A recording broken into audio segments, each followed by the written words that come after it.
मौलिक जरकिलो पार्टीको विविध पक्षलाई मैले पनि विगत प्रारम्भदेखि नै पार्टीको प्रारम्भ हुनुभन्दा अगाडि विचारको मन्थनको बेलादेखि नै फलो गरिरहेको हो र आज यहाँहरुसँग प्रत्यक्ष संवाद गर्न पाउँदाखेरि म अति हर्ष विभोर भएको छु र यो अवसरको लागि यहाँलाई विशेष धन्यवाद।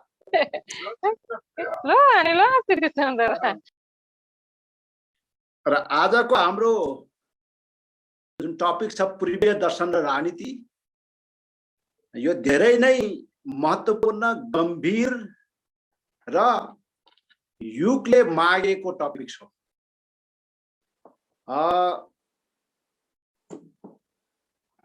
किनभने राजनीति सत्यको खोज हो। अब सत्य अथवा जीवन जगतलाई हेर्ने वा बुझ्ने र त्यसलाई अनुभूत गर्ने विभिन्न उपायहरू, बौद्ध दर्शनमा त्यसलाई उपाय कौशल पनि भन्ने गरिन्छ, स्किलफुल मिन्स। र अर्को महत्त्वपूर्ण पाटो बौद्ध दर्शन अनुसार चाहिँ प्रज्ञा हो। अब यो प्रज्ञा बिना राजनीति हुँदै हुँदैन। अब पश्चिमाहरूको प्रज्ञाको सीमा र पूर्वीय दर्शनमा जुन प्रज्ञा विकास हुन्छ त्यसको स्ट्रेंथ, त्यसको पावर, त्यसको चाहिँ त्यसको व्यापकता माथि हाम्रो देशमा खासै छलफल हुँदैन। हाम्रो देशमा त यस्तो छ परिस्थिति कि पूर्वीय दर्शनको सानो भन्दा सानो अंशको पनि कुरा गर्ने मान्छेलाई रूढिवाद, अविकास, पश्चगमन, प्रतिक्रियावादी, रिएक्शनरिज, रिविजनिस्ट आदि इत्यादि लेभल आदि इत्यादि विशेषण द्वारा हामीलाई चाहिँ दुत्कारने, निराश बनाउने यो ठुलो एउटा प्रपञ्च यहाँ रचेको छ। अब यसलाई चिर्नको लागि राजनीतिले, अबको मौलिक राजनीतिले, मौलिक पार्टीहरूले यो कुरालाई चिर्न सक्नुपर्छ र बडो यो चुनौतीपूर्ण काम छ। किनभने हाम्रा मानिसहरूको स्वत्व, सेल्फ, त्यसलाई नै एउटा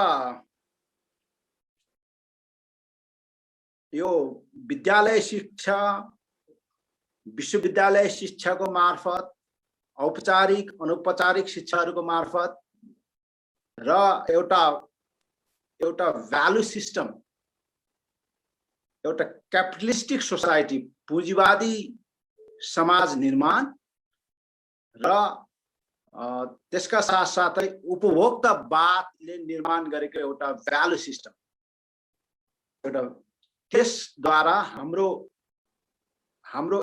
आफ्नो मौलिक पहिचान, हाम्रो मौलिक जरो र हाम्रो मौलिक किलो बाट जे कुरा हामीले ग्रहण गरेको हुन्छ, जुन कुरो चाहिँ हाम्रो ऱ्यासनल माइन्डलाई त्यो कुरो इऱ्यासनल लाग्ने, तथाकथित हाम्रो साइन्टिफिक माइन्डलाई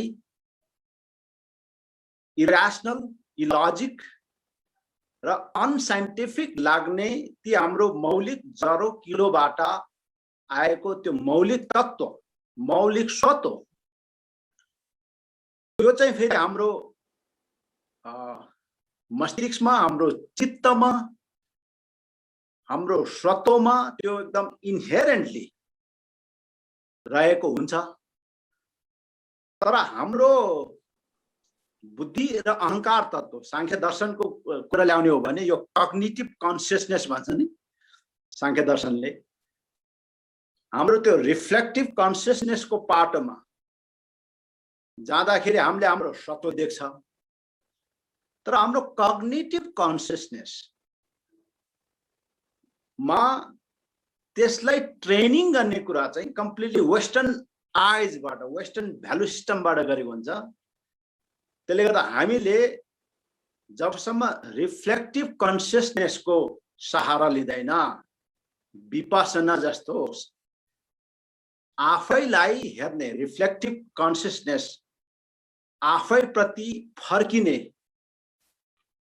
जुन हाम्रो यो मेथड छ, हाम्रो विधि छ, त्यो प्रयोग नगरेसम्म चाहिँ हाम्रो कग्निटिभ कन्सियसनेस चाहिँ वेस्टर्न एपिस्टिमोलोजी, वेस्टर्न ज्ञान प्रणालीद्वारा अलरेडी यो पहिले नै यो कब्जा भइसकेको छ। हामी कोलोनाइज भएछ, हामी चाहिँ हामीलाई केज्ड गरेका छौँ। हामीले सिंह यो चिडियाखानामा राखेको सिंह जस्तो त्यो एउटा केजभित्र, एउटा पिंजडाभित्र अथवा राखेको सुगा जस्तो हामी अलरेडी त्यसमा केज्ड भइसकेका छौँ। त्यसबाट मुक्ति हुनको मुक्त गर्नु चाहिँ हाम्रो पहिलो शर्त हुन्छ यदि नेपाल बनाउने हो भने। यो अभियान विश्वव्यापी चलिरहेको छ, खालि नेपालमा मात्रै होइन। अहिलेको विश्वभरिको इन्टेलेक्चुअल्सहरूको टेम्पोरल एक्सन, टेम्पोरल एक्ट वा कालिक क्रिया, वर्तमानको क्रिया जति यो डिकोलोनियल, आफूलाई डिकोलोनाइज गर्ने प्रक्रिया चाहिँ संसारभरि नै चलिरहेछ। यो डिकोलोनाइजेसन प्रक्रिया, यो डिकोलोनियालिटी भन्ने एउटा टर्मिनोलोजी छ, यो औपनिवेशिकता चाहिँ यति गहिरोबाट भएको छ कि, यति गहिराईबाट भएको छ कि सतहमा त्यो खासै अनुभूत गर्न सक्दैन। त्यसमा यो हाम्रो कग्नाइजिङ कन्सियसनेस, कग्निटिभ कन्सियसनेस वा हामीले देख्ने बुझ्ने बुद्धि र अहंकारले निर्माण गर्ने ज्ञान, मूलतः बुद्धिद्वारा निर्माण गर्ने ज्ञान, जुन हाम्रो त्यो होल प्रक्रिया बुद्धिद्वारा निर्माण गर्ने ज्ञान प्रणालीमा पुरा कब्जा जन्माएको छ पश्चिमी ज्ञान मीमांसाले। त्यसबाट मुक्त हुनको लागि हामीले रिफ्लेक्टिभ कन्सियसनेस, हाम्रो योगी महाराजहरूले, योगी महायोगी ऋषि मुनि उहाँहरूले विकास गरेको जो हाम्रो विपसना छ, कग्निटिभ कन्सियसनेस छ, त्यसलाई उपयोग नगरेसम्म यसको चाहिँ खासै छिनोफानो गर्न सक्दैन। अब यो कुरा राजनीतिमा कसरी गर्ने, यो बडो जटिल सवाल हो। अब त्यसको लागि चाहिँ अब हामीले हाम्रो पूर्वीय दर्शनभित्र पोलिटिक्सको, राजनीति मूलतः शक्ति साधना हो। त्यो शक्ति साधनाको पूर्वीय दर्शनहरूले निर्माण गरेको प्याराडाइमहरू कुन कुन छन् भनेर हामीले हेर्नुपर्ने हुन्छ। त्यसमा हेर्दाखेरि मुख्यतः तीनटा प्याराडाइम हो। फन्डामेन्टल्ली हाम्रो पूर्वीय दर्शनले निर्माण गरेको तीनटा प्याराडाइम हो। एउटा वैदिक वाङ्मय, वैदिक चिन्तन प्रणाली, वेद वेदाङ्गद्वारा वा वेदबाट नै सुरुवात भएर निर्माण भएका लौकिक र अलौकिक राजनीतिको प्याराडाइम, त्यो एउटा हो। बौद्धहरूको एउटा हो। अलिकति बौद्धहरूको स्थिति चाहिँ एक किसिमको वेस्टर्न हिसाबले भन्ने हो भने प्रोटेस्टेन्ट टाइपको हो। उनीहरू त्यो बुद्धिस्ट प्रोटेस्टेन्टहरुको एउटा प्याराडाइम छ र नास्तिकहरुको एउटा प्याराडाइम छ, अथवा त्यो उच्छेदवादी निहिलिस्टहरुको एउटा प्याराडाइम छ। अहिले चौथो प्याराडाइम एउटा आएको छ जुन चाहिँ रिसेन्टली विगत यो पूर्वीय समाजहरुमा पनि चौथो प्याराडाइम आएको छ। रिसेन्टली विगत 2-3 दशक भन्दा अगाडिबाट सुरुवात भएको त्यो चाहिँ यो अति विकसित वा अति बृहत सूक्ष्म दुईटा हिसाबले, सूक्ष्म पनि र बृहत पनि दुईटा हिसाबले एकदम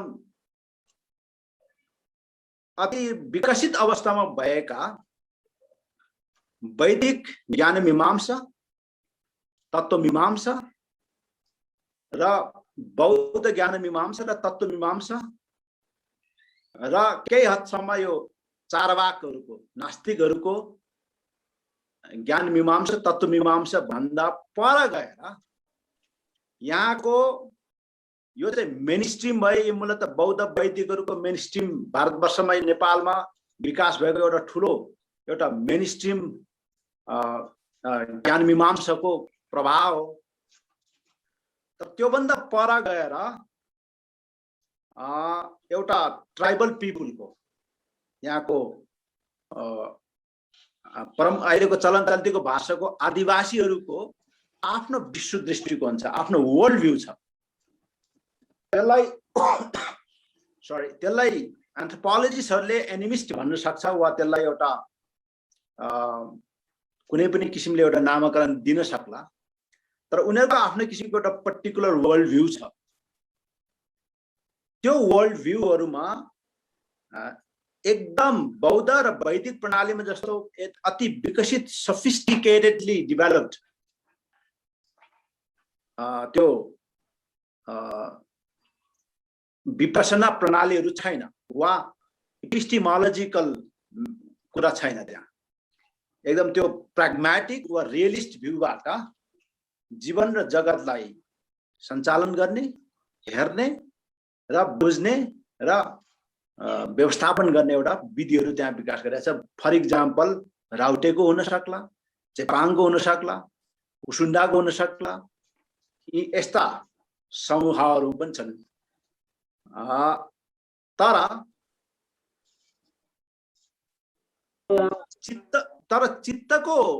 चित्त त सबैसँग छ। चित्त त एक किसिमको सर्वव्यापकता हो। अब त्यो समय अनुकूल एप्रोप्रिएट टाइममा समूहहरुले ज्ञानको प्रवाह, यो प्रज्ञा र ज्ञानको मूल प्रवाहमा त्यो ज्ञान र प्रज्ञाको समुद्र जुन निर्माण गरेको छ बौद्ध र वैदिक लाइनमा, त्यसको स्वाद त कुनै कालखण्डमा त लिन सकिन्छ। अहिले पश्चिमाहरु स्वयं पश्चिमाहरु बुद्धिस्ट स्टडिज र वैदिक स्टडिजमा यति अगाडि आएको छ। संस्कृत स्टडिजमा त अहिले भारतवर्षमा भन्दा युरोप र अमेरिकामा प्रोफेसर्सहरु त बढी आयो भनेपछि उनीहरुले पनि त्यो ज्ञान त अहिले त ग्रहण गर्ने, उनीहरुको चित्तमा पनि उनीहरुको चित्तको गुण पनि त्यो ग्रहण गर्ने क्षमताको त हुँदो रहेछ। अब त्यसरी नै हाम्रो समाजहरु पनि त्यसरी रूपान्तरण हुँदै आउला।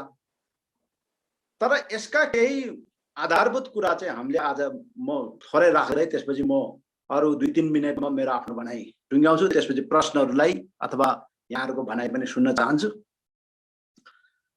मुख्यतः वैदिक अन्टोलोजी चाहिँ वैदिक अन्टोलोजीको अथवा इन्टायर वैदिक नलेज सिस्टमको ज्ञान प्रणालीको एपिस्टेमोलोजीको ज्ञान मीमांसाको अटेम्प्ट, त्यसको प्रयत्न चाहिँ यो तत्व अन्तिम तत्वको व्याख्या हो। के हो त जीवन जगतको अन्तिम सत्य, परमार्थ सत्य अब दृश्यमा वा हामीले हाम्रो चित्त हाम्रो वृत्तिहरूले चित्तले निर्माण गर्ने वृत्ति र वृत्तिहरूद्वारा बुझ्ने जगत र जीवन त अनेक छन्, त्यसमा त अनेक स्वादहरू छन्, अनेक रूपहरू छन्, अनेक अर्थ छ। त्यो त्यसलाई हामीले त्यसको कुनै त्यो यति अनगिन्ती छ कि त्यो हामीले त्यसको चाहिँ गन्ती नै गर्न सक्दैन। तर ती सबै अनगिन्ती वृत्ति र त्यसको हाम्रो चित्तले गर्ने अनुभूतिहरू सबै सत्य हुँदैन, कुनै पनि सत्य हुँदैन। भन्छ सत्य चाहिँ के त? परमार्थमा गएर सत्य हो त भन्ने कुरा चाहिँ वैदिक दर्शनको एकदम महत्त्वपूर्ण पाठ हो। त्यसमा मुख्यतः ईशावास्य उपनिषदको त्यो एउटा चाहिँ श्लोक छ त्यहाँ, ओम पूर्णमदा पूर्णमिदां पूर्णात् पूर्णमुदच्यते पूर्णस्य पूर्णमदाय पूर्णमेव अवशिष्यते ओम शांति शांति शांति। अब शान्ति पीस संसारका सबै यो ज्ञान प्रणालीहरूको, इभन क्रिस्चियनहरूको पनि इस्लामको पनि सबैको लक्ष्य चाहिँ शान्ति भनेर व्याख्या गरिएको छ। तर शान्तिको पीसको अन्टोलोजी, पीसलाई बुझ्ने त्यसको परमार्थ अवस्था चाहिँ फरक छ। संयुक्त राष्ट्र संघ पनि पीसको लागि जन्मेको, गठन भएको। हाम्रो नेपालमा पनि शान्ति प्रक्रिया भनेर चाहिँ माओवादी र नेपाल सरकारको बीचमा शान्ति सम्झौता भयो। ती सबै प्रयोग हुने शब्द शान्ति, पीस, त्यसको अन्टोलोजी, त्यसको परमार्थ अवस्था चाहिँ फरक छ।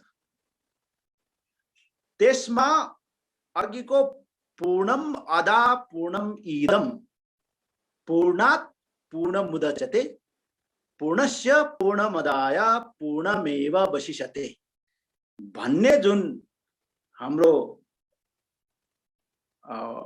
व्याख्या छ, हाम्रो जुन इपिस्टिमोलोजिकल न्यारेसन छ, ज्ञान मीमांसीय ज्ञान शास्त्रीय वा हाम्रो वैदिक पर्सपेक्टिभबाट इपिस्टिमोलोजिकल एउटा न्यारेसन जुन हामीले श्लोकमा निर्माण गरे, त्यस पश्चात हामीले ओम शान्ति शान्ति शान्ति भनेर शान्तिलाई त्यहाँ शान्तिको अवस्था त्यहाँबाट देखाए। त्यसले अभिव्यक्त गर्ने, त्यसले भन्न खोज्ने, त्यसले त्यो इपिस्टिमिक न्यारेसनले देख्ने शान्तिको अन्टोलोजी, पीसको परमार्थ अवस्था, परमार्थ सत चाहिँ अन्य कुनै दर्शन प्रणालीको ज्ञान मीमांसकले त्यो चाहिँ देख्न सक्दैन। अब यो क्रिस्चियनहरूको र इस्लामको त त्यसमा कुनै पहुँच पुग्ने अवस्था नै छैन। उनीहरू त्यो अवस्थामा पूर्णम अदा पूर्णम इदम उनीहरूले भन्नै सक्दैन। उनीहरूको रिफ्लेक्टिभ कन्सियसनेसले, उनीहरूको कग्निटिभ कन्सियसनेस त कम्प्लिटली ड्युअलिटीमा भर पर्ने हो। यो त ड्युअल आइडिया, द्वैत दृष्टि मात्रै छ उनीहरूको, अद्वैतमा उनीहरू जानै सक्दैन। उनीहरूको कग्निटिभ कन्सियसनेस, इभन साइन्स तथाकथित विज्ञान पनि त्यसमा जान सक्दैन। भने उनीहरूले विकास गरेको न्यूनतम रिफ्लेक्टिभ कन्सियसनेस, चिन्तन प्रणाली, त्यसले पनि पूर्णम अदा पूर्णम इदमको पोइन्टमा पुग्न सक्दैन। अब यो परमार्थ सत, जीवन जगतको यो परमार्थ सत जब हामी त्यसलाई अनुभूत गर्छौं, रियलाइज गर्छौं, हाम्रो रिफ्लेक्टिभ कन्सियसनेस मार्फत हामी त्यसलाई एक्चुअलाइजेसन गर्छौं, त्यसलाई हामी साक्षात गर्छौं। त्यसलाई हामी खाली एउटा बुद्धिले बुझ्ने, प्रज्ञाले बुझ्ने मात्र हैन कि हामी त्यसलाई साक्षात गर्छौं, तब त्यसपछि हुन्छ शान्ति। त्यो शान्ति हो। अब हाम्रो राजनीति चाहिँ यही लक्ष्यको लागि निर्देशित छ, केन्द्रित छ। हामीले लौकिक जगतमा हुने शक्तिको अभ्यास पनि, चाहे त्यो राजा जनकले गरेको अभ्यास, पावर एक्सरसाइज हो, पावर राजा जनकको पालामा निर्माण भएको पावर स्ट्रक्चर होस्, वा कुनै पनि खालको पावर स्ट्रक्चर, त्यो मन्डेन वा यो फिजिकल मन्डेन लेभलमा वा लौकिक लेभलमा हुने पावर स्ट्रक्चरहरू पनि हाम्रो त्यो भित्र रिफ्लेक्टिभ कन्सियसनेस मार्फत हामीले देख्ने त्यो हाम्रो परम सत, हामीले साक्षात गर्ने त्यो परम सत, हाम्रो खोजी जुन छ, त्यो हाम्रो जीवनको लक्ष्य भनेको त्यो अघि भनेको जस्तै हाम्रो कग्निटिभ कन्सियसनेसले देखेको त्यो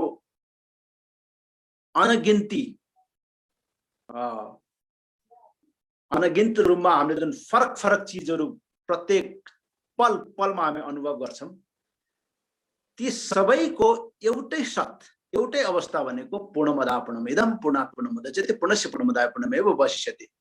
त्यो हामी साक्षात गर्नलाई हामी जुन जीवनको लक्ष्य बनाएको छौं, हाम्रो पूर्वीय दर्शनले, विशेषतः वैदिक दर्शनले, त्यो चीज, त्यो हाम्रो लक्ष्यलाई सहयोगी हुने, त्यसको लागि सप्लिमेन्ट फ्याक्टरको रूपमा हामीले बाहिरी राजनीतिलाई, राज्य सत्ताको राजनीतिलाई पनि हामीले त्यसरी नै संरचना बनाएको हुन्छ, संरचना गरेको हुन्छ। अब त्यस्तो किसिमको राजनीतिलाई, त्यो संरचनाको राजनीतिलाई पछिल्लो कालमा वेस्टर्न र्यासनालिटीले त्यसलाई फ्युडलिजम भनेर व्याख्या गरे, सामन्तवाद भनेर भने। तर त्यो राजनीति चाहिँ त्यो कालको राजनीति, त्यसका केही दोषहरू होलान्, त्यसमा भएका दोषहरूको बारेमा हामीले आँखा चिम्लेर नजरअन्दाज गर्नुपर्छ भन्ने छैन। तर त्यसको मूल लक्ष्य चाहिँ सही थियो। त्यो बेलाको लौकिक राजनीतिले पनि मूल लक्ष्य जे निर्धारण गरेको थियो, त्यो भित्रको हाम्रो खोज, हाम्रो वास्तविक जीवनको मूल लक्ष्य, हामी मनुष्यत्वको वास्तविक उपयोगिता, पशुत्वबाट मनुष्यत्व जुन हामी प्राप्त गर्छौं, त्यो मनुष्यत्वको वास्तविक युटिलिटी, त्यसको वास्तविक उपयोग र प्रयोग, हामीले जुन परमार्थतालाई चिन्ने र बुझ्ने र साक्षात गर्ने अवस्था गर्नुपर्ने हो, त्यसको लागि सहयोगी हुने हिसाबले हाम्रा सम्पूर्ण व्यवहारलाई पनि स्ट्रक्चर्ड गरिएको थियो। तर मोडर्नाइजिङ प्रोसेसबाट, तथाकथित यो ग्रान्ड मोडर्निस्ट प्रोजेक्ट जब यो वेस्टर्न इन्लाइटेनमेन्टले चलायो, तथाकथित पश्चिमा ज्ञानोदय पश्चात ग्रान्ड मोडर्निस्ट प्रोजेक्ट, विशाल आधुनिकीकरणको योजना विश्वव्यापीकरणमा चलायो, त्यसले हाम्रो त्यो हामीलाई चाहिँ हाम्रो त्यो विशाल आधुनिकीकरण प्रक्रियामा चाहिँ विज्ञान भन्ने कुरालाई प्रधान विषय बनाए। विज्ञानको आधारमा वैज्ञानिक प्रणाली, वैज्ञानिक सिस्टम, प्रामाणिकताको आधारमा निर्माण भएको ज्ञान, र्यासनालिटी, लजिकल इन्साइट्स भनेर जुन भनियो, त्यसको समग्रमा ती सबै कुरालाई विज्ञान भनिए। अब त्यसको आधारमा यो ग्रान्ड मोडर्नाइजिङ प्रोसेस मान्छेको संसारभरिको समाजहरूलाई आधुनिकीकरण गर्ने जुन विशाल आधुनिकीकरण प्रोजेक्टहरू पश्चिमाले चलाए, त्यसले चाहिँ हामीलाई हाम्रा मौलिकताबाट विच्छेद गराए। विच्छेद गराएर हामी के हो हाम्रो पहिचान सबै समाप्त बनाइदिए। यो अवस्थालाई अब हामीले कसरी राजनीतिमा पनि यसको सुधार कसरी गर्ने, यो राजनीतिबाट नै हस्तक्षेप भएन भने यो एकदम गाह्रो छ। अब यो वैदिक प्रणालीको एउटा सार कुरा हो। अब थोरै बौद्धहरूको कुरा राख्छु म।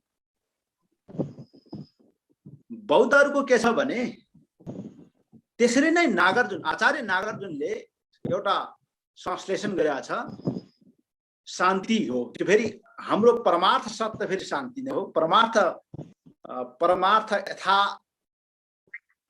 तथाता, हामी बौद्ध दर्शनमा तथाता भन्ने शब्द प्रयोग गर्छौँ। त्यो तथाता चाहिँ पीस हो, जसलाई बौद्ध वाङ्मयमा अर्को एउटा शब्द प्रयोग गर्छ, धर्म धातु भनेर भनेको छ। धर्म धातु, तथाता, बुद्ध एउटै हो र त्यो चाहिँ शान्ति हो, पीस हो। अब त्यो पीस कसरी हो त?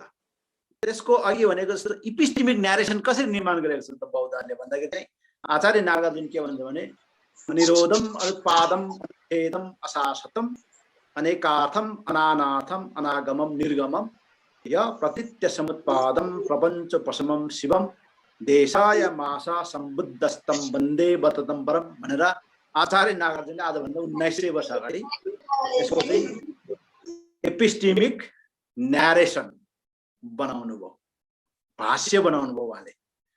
त्यो पीस त भाष्यमा त व्याख्यामा, पीसलाई त जुन परमार्थ सत्यलाई त भाषामा त ल्याउन सक्दैन, त्यो त अनुभूत गर्ने कुरा हो, त्यो त खालि रियलाइज गर्ने कुरा हो। तर विद्वानहरूले त्यसको चाहिँ भाष्य पनि निर्माण गरे। अघि पूर्णम अदा पूर्णम इदम पूर्णात् पूर्णमुदच्यते पूर्णस्य पूर्णमादाय पूर्णमेव अवशिष्यते एउटा भाष्य हो। अनिरोधम अनुत्पादम अनुच्छेदम अशाश्वतम अनेकार्थम अनानार्थम अनागमम निर्गमम य प्रतीत्य समुत्पादम प्रपंच पशमम शिवम देशाय मासा सम्बुद्धस्तम वन्दे बततम परम भनेर यो अर्को एउटा भाष्य हो। यो दुईटा भाष्यमा परमार्थता एउटै हो, सत्य, पीस, शान्ति। तर त्यसको इपिस्टेमिक डिफरेन्ट ज्ञान शास्त्रीय ज्ञान मीमांसीय अन्तर छ, त्यहाँ हेर्ने दृष्टिकोणमा अन्तर भयो। अब एकातिर पूर्णम अदा पूर्णम इदम छ, अर्कोतिर अनिरोधम अनुत्पादम अनुच्छेदम अशाश्वतम छ। त्यो नेगेसन, निषेधबाट सुरुवात भएको छ। तर सार एउटै हो। सारमा अन्तर छैन। यसले पनि हाम्रो राजनीतिमा हाम्रा भित्रको योगको राजनीति र भोगको राजनीति, दुईटा राजनीति छ यहाँ। भोगको राजनीति भनेको बाह्य राजनीति हो, भोगको लागि, पद पाउनको लागि, पैसा पाउनको लागि होला, शक्ति पाउनको लागि होला, अथवा यो बाह्य वस्तुहरू मन्डेन अनप्योर, हामी जसलाई हामीले योगमा अनप्योर मान्छौँ, ती चिजहरू प्राप्त गर्ने कुराहरूको लागि गरिने राजनीति होला। एउटा योगको राजनीति। अब यो राजनीतिमा हाम्रो पूर्वीय राजनीति यति विकसित छ, यति डाइभर्स छ, यति सूक्ष्म र यति विशाल छ र यो एक जुनीमा यो अध्ययन गरेर यो एक जुनीमा यो पुरा हुन्छ कि हुँदैन, यो बडो गाह्रो छ। अब तेस्रो पाटो आयो फेरि यो नास्तिकहरूको वा हामी उच्छेदवाद, बौद्धहरूले त्यसलाई उच्छेदवादी भन्छन्, नाहिलिस्ट भनेर आरोप लगाएको छ उनीहरूले अथवा लेबल गरेका छ। त्यसमा यो चारबागहरूको अब उनीहरूको लागि परमार्थता भनेको चाहिँ जे चीज प्रत्यक्ष छ त्यही परमार्थता हो। अहिले जीवन छ, अहिले हाम्रो लागि अहिले हामी सबै जीवित छौं, जीवन छ, यो नै सत्य हो। यो भन्दा पर सत्य खोज्नुपर्ने कुरा छैन। तपाईँ हामी अहिले एउटा बाटामा बसिरहेको छौं, यो नै सत्य हो। मेरो अगाडि ल्यापटप छ, फोन छ, यही सत्य। जे चीज प्रत्यक्ष छ त्यही सत्य हो। त्यो भन्दा पर सत्यको खोजी गर्ने कुरा चाहिँ त्यो कुनै महत्त्वहीन विषय हो भनेर चारवाकहरू जस्ता यान्त्रिक युरोपको यान्त्रिक भौतिकवादीहरू जस्तो यावत जीवित सुखम जीवित उनीहरूको दर्शनमा यावत जीवित सुखम जीवित ऋणम कृत घृणम पीबित भस्मीभूतस्य देहस्य पुनरागमन कुत। अब एउटा त्यहाँनिर एउटा त्यो पनि एउटा इपिस्टेमिक न्यारेसन चाहिँ बनाए, फेरि ब्युटिफुल न्यारेसन। अब यो तीनटा ज्ञान सत्ता निर्माण भयो भारतवर्षमा। अब यो सत्ता चाहिँ ज्ञान सत्ताको कुरा हो। यो ज्ञान सत्ताको बीचमा संघर्ष चले, विशाल संघर्ष चले र प्रत्येक ज्ञान सत्ताले अन्ततः वस्तु सत्ता छ र ज्ञान सत्ता छ। दुईटा सत्ता छ। वस्तु सत्ता पनि छ। सत्ता भनेको त्यो एउटा स्पेस हो। सत्ता भनेको एउटा हेजिमनी हो, दबदबा हो। कुनै पनि वस्तुले पनि आफ्नो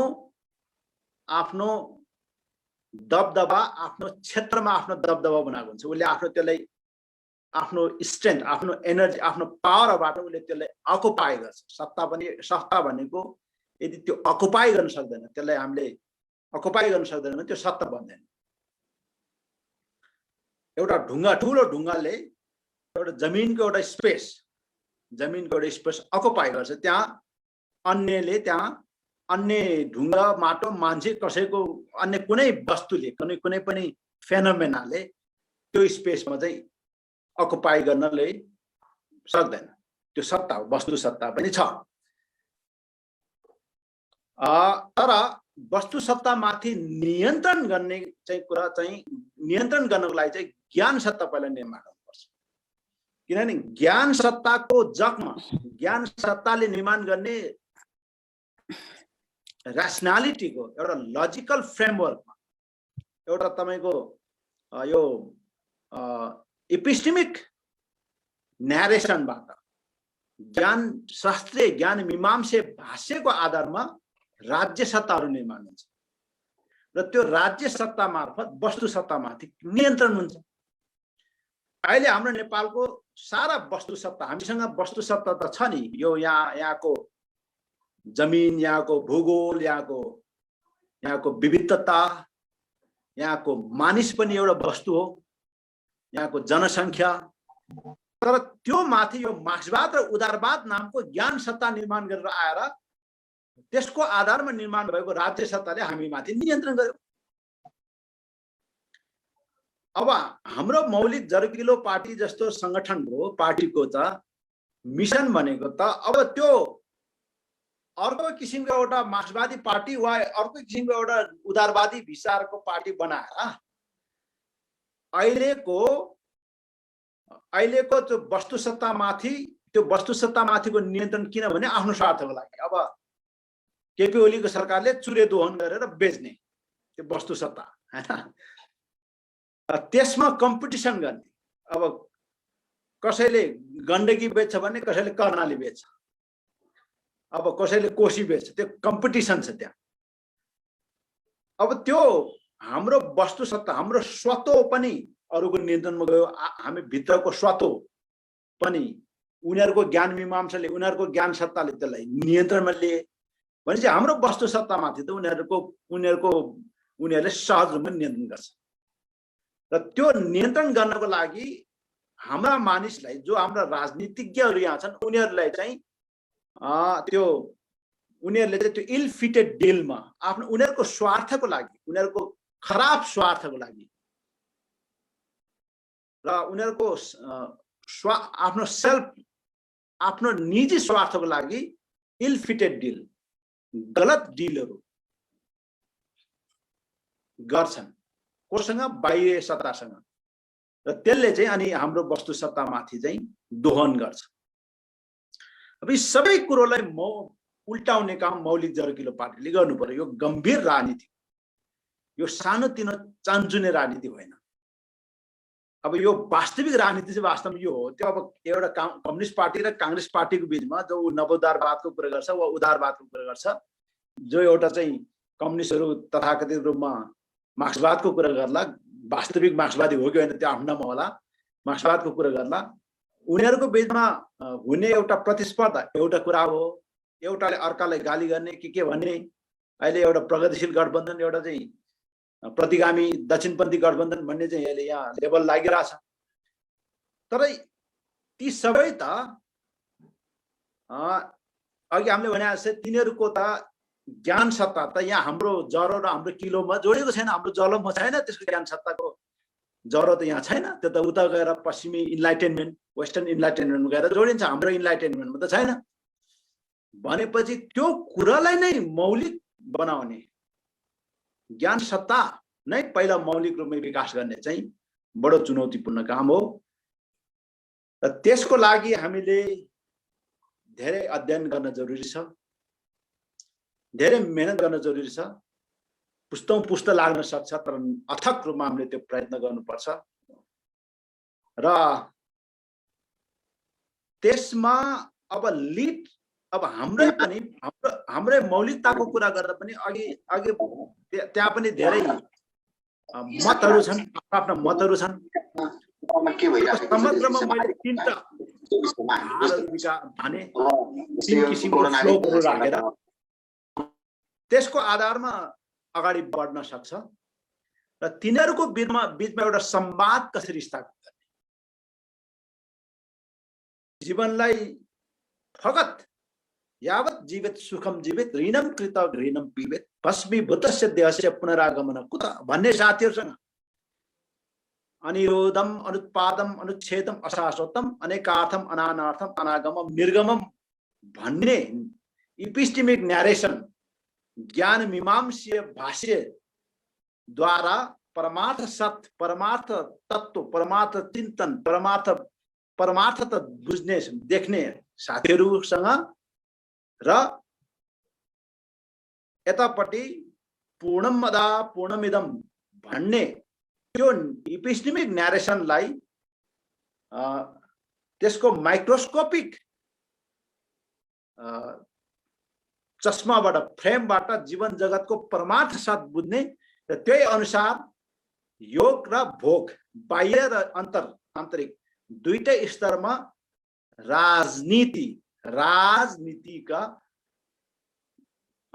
राजनीतिमा सहभागी हुने, यी सबै हामी तीन किसिमको हाम्रा पूर्वीय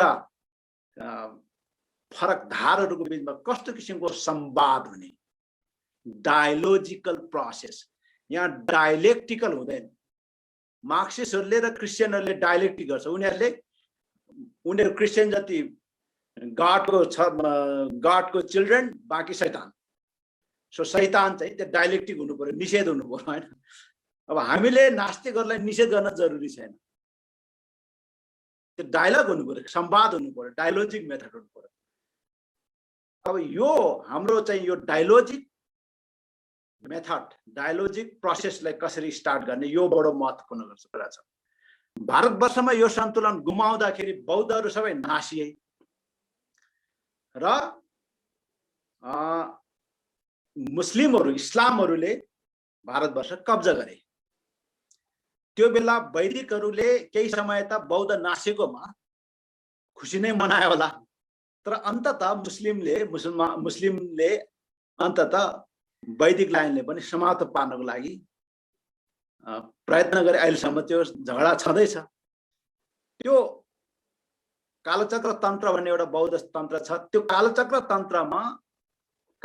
तन्त्रको एउटा भाष्य छ, त्यसलाई विमला प्रभाव भन्छ। विमला प्रभावमा के भनेको छ भने कालचक्र तन्त्र चाहिँ यस्तो एउटा सिस्टम विकास गरेको रहेछ कि जसले यो मूलतः वैदिक र बौद्धहरूको बीचमा एउटा सन्धि गराएर अगाडि बढाउने र यो म्लेच्छहरूसँगको लडाइँमा चाहिँ एकता निर्माण गर्ने प्रयत्न भएर छ। त्यस्तो किसिमको हाम्रो बीचको आन्तरिक फुटले पनि यो समस्या चाहिँ आएको छ। पूर्वीय दर्शनभित्र पनि यस्तो किसिमको फुटहरू छन्। अब नालन्दा विश्वविद्यालय, नालन्दा, विक्रमशिला, तक्षशिलाहरू जस्तो इन्स्टिट्युसन जसलाई पछि पद्मसम्भव, आचार्य नागार्जुन, विज्ञाङ्ग, धर्मकीर्ति, चन्द्रकीर्ति, वसुबन्धु यस्ता, अब कमलाशिला, शान्तरक्षिता यस्ता महान विद्वानहरूद्वारा निर्माण भएका ती इन्स्टिट्युसनहरूलाई समाप्त पारे, ध्वंस गरे। त्यो ध्वंस गरिरहँदाखेरि कहीँ न कहीँ ठिकै भयो भनेर जुन तत्कालीन अवस्थामा, तत्कालीन राजनीतिमा, त्यो शक्ति सङ्घर्षमा त्यो बौद्ध संस्थाहरू ध्वंस भइरहँदाखेरि कतै न कतै ठिकै हो यो, किनभने त्यो ठिकै हो भन्ने जुन अवधारणा विकास गरेर वैदिक लाइनले चाहिँ मुख दर्शक भएर बसे, त्यो ठुलो गल्ती पनि भएको छ इतिहासमा। अब यी यस्ता कुराहरूमा हामीले रिकन्सिलिएसन गर्नु पर्यो, हाम्रो बीचमा नयाँ बहस उठ्नु पर्यो र हामीले त्यसलाई एउटा युनिफाइड फोर्सको निर्माण गर्नु पर्यो। नेपालमा ओमकार परिवार भनेर एउटा रिकन्सिलिएसन गर्ने वा एउटा युनिफाइड फोर्स निर्माण गर्ने प्रयत्न पनि भएको थियो कुनै समयमा, तर त्यसलाई चाहिँ ज्ञानको तहको बहसबाट, ज्ञानको तहमा गएर गर्नुभन्दा एउटा इमोसनल्ली त्यो एउटा कोलिसन बनाउनु पर्यो। अब अस्ति एउटा सानो मेरो अनुभव सुनाउँछु। बीजेपीका राष्ट्रिय प्रवक्ता एकजना समथिङ डाक्टर के भन्ने आउनुभएको थियो काठमाडौँमा। विमलेन्द्र निधिको यो मेहननारायण निधि प्रतिष्ठानले चाहिँ गान्धी दिवसको बारेमा बोलाउनु भएको छ। उहाँसँग मेरो भेट भएको थियो। अनि मैले उहाँहरूलाई के भने, तपाईहरूको पनि अप्रोच अलिकति मिस्टेक कहाँ भयो भने, तपाईहरूले ज्ञान, वैदिक ज्ञान, बौद्ध ज्ञान, भारतवर्षमा भएका त्यो ज्ञानको महान भण्डारलाई, ज्ञानको महान लिगेसीलाई, धरोहरलाई, चेतना दर्शनको धरोहरबाट त्यसको डिबेट नल्याएर तपाईहरू चाहिँ एउटा मेरिट एन्ड डिमेरिटको कुरा गर्न थाल्नुभयो। हामीसँग यति चाहिँ मेरिट छ, हामीसँग यति राम्रा प्रिसेप्ट्सहरू छ भनेर चाहिँ प्रिसेप्ट्सको कुरा गर्न थाल्नुभयो। त्यो कुरा गरेर चाहिँ तपाईँले आफूलाई संसारमा तपाईँले हेजिमोनी गर्न सक्नुहुन्न, किनभने त्यस्तो प्रिसेप्ट, त्यस्तो मोरल भ्यालुज त प्रत्येक रिलिजनले आफ्नो आफ्नो, प्रत्येक सभ्यताले आफ्नो आफ्नो कुरा गर्छ। कसैको 10वटा छ भने कसैको 20वटा होला। तर ज्ञान सत्तामा आउनुहोस्, दार्शनिकीमा आउँदाखेरि त पूर्णम अदा पूर्णम इदम, त्यसलाई चुनौती दिने अर्को चाह्यो, अर्को चाहिँ इपिस्टेमिक न्यारेसन चाह्यो, ल्याउनु पर्यो बाइबलभित्रबाट, ल्याउनु पर्यो कुरानभित्रबाट। त्यो नभएपछि त त्यसपछि नै हाम्रो सुप्रिमेसी र हाम्रो हेजिमोनी चाहिँ स्थापित हुन्छ भनेर मैले उहाँलाई पनि सल्लाह दिएको थिएँ। त्यसरी नै हामीले पनि सतही कुरामा मात्रै कुरा गरेर मात्रै हुँदैन। कमल थापाजीले गरे जस्तो हिन्दुत्वको कुरा चाहिँ गर्ने, तर आफै चाहिँ कुनै हिसाबले पनि तपाईको त्यो रिफ्लेक्टिभ कन्सियसनेस डेभलपमेन्टमा चाहिँ कुनै पनि प्रयत्न नगर्ने, इन्टायरली त्यो कग्निटिभ आइडियाबाट, कग्निटिभ कन्सियसनेसबाट हिन्दुत्वलाई पनि एउटा वस्तु जस्तो मानेर, बजारमा सुपरमार्केटमा किन्न पाउने एउटा कमोडिटी जस्तो मानेर, त्यसलाई त्यो कमोडिटी र एउटा टेस्टको कमोडिटी जस्तो मानेर पुरो गरेर हुँदैन। त्यसलाई त्यसको चाहिँ युनिभर्सालिटी, त्यसको शाश्वतताबाट, त्यसको दार्शनिकीबाट त्यसको शाश्वत अनुभूत गरेर चाहिँ ल्याउन सक्नुपर्छ। अब यस्तो यो कुरामा अब मौलिक जरकिलो पार्टीले जुन सुरुवात गर्नुभएको छ, युग द्रष्टाको निर्मलमणि अधिकारीज्यूको प्रयत्नबाट र यहाँहरूबाट जुन अहिले अथक प्रयास यहाँहरू मार्फत हुँदैछ, यो मेरो लागि पनि अति खुसीको कुरा हो। अब म त एउटा तामाङ समाजमा जन्मेको हो, हाम्रो तामाङ समाजमा त यस्तो बहसको वातावरण त हाम्रो जीवनकालमा, बाल्यकालमा त थिएन। तर एसएलसी पढेर काठमाडौँमा आइसकेपछि सङ्गतले यस्तो अवसर प्राप्त भए र एउटा सत्य कुरो पनि अर्को भनौँ, र मलाई यो पूर्वीय दर्शनलाई पूर्वीय दर्शन प्रणालीको महत्त्वलाई मलाई त्यो इन्ट्रोड्युस गर्ने, मलाई त्योसँग परिचित गराउने मेरा टिचर्सहरू, प्रोफेसर्सहरू चाहिँ सबै अमेरिकनहरू थिए। फेरि दिस इज भेरी इन्ट्रेस्टिङ, एउटा प्याराडक्स पनि छ। र त्यसरी जसरी जुन स्रोतबाट भए पनि अब धेर थोर यसमा चिन्तन गर्ने अवसर पाएँ र जिन्दगीमा यसले मलाई ठुलो आनन्द प्राप्त हुन्छ। र आज यहाँसँग जोडेर मेरो यति कुरा सेयर गर्ने जुन अवसर यहाँले दिनुभयो त्यसको लागि धन्यवाद दिन चाहन्छु र मेरो आफ्नो भनाइले यही अन्त्य गर्न चाहन्छु। धन्यवाद। यस भिडियोलाई लाइक, कमेन्ट र सेयर गर्न नबिर्सिनुहोला। फेरि यस्तै रोचक भिडियोहरू हेर्नका लागि यस च्यानललाई सब्स्क्राइब गरेर घन्टी बजाइदिनुहोला।